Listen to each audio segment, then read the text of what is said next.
I'm Jocelyn in IU Housing in the Operations and Assignments area.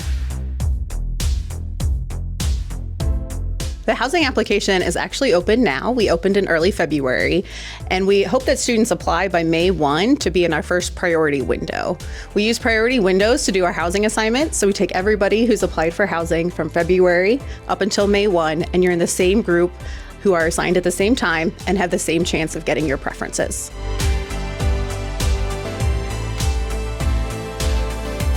A few years ago, we changed our process to go to priority windows. Our housing application opened in February, and our first priority window ends on May 1. So there's really no advantage to applying early for housing. We want you to take your time, be sure IU is the right fit for you, do a little research on our housing options, then complete the application.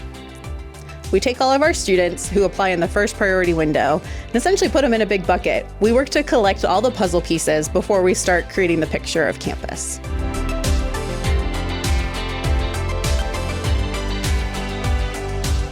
On the housing application, we first ask you to provide us the rate category you're interested in. This could be economy, standard, or enhanced, and we will work to place you at or below that rate category.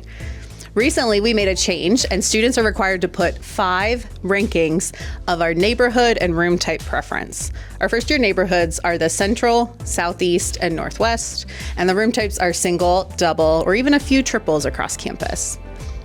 When we do your assignment, we work to start with your financial need first and use that rate category. Then we look at the neighborhood ranking preferences. It's important to know that not all neighborhoods have all the rate category choices. For example, the Central neighborhood is where most of our economy and standard housing is, but there's not enhanced for first years in the Central neighborhood. The Southeast neighborhood is where you're going to find most of our enhanced cost spaces in suite styles and occasionally a few apartments. As a first-year student, you're required to live on campus for your first full academic year. Unfortunately, as a sophomore, we don't guarantee your housing on campus. We have about 3,000 to 4,000 returning students that choose to come back on campus. The university provides a lot of different resources as you look to plan your housing for future years. This might be joining a sorority or fraternity and living in a house facilitated by that program. Our student legal services team offers lease reviews and connections to landlords. Or the IDS, the Indiana Daily Student, our student paper, hosts 2 different housing fairs, one each semester for you to browse. I always encourage students to look in fall and then commit in spring when it comes to their housing.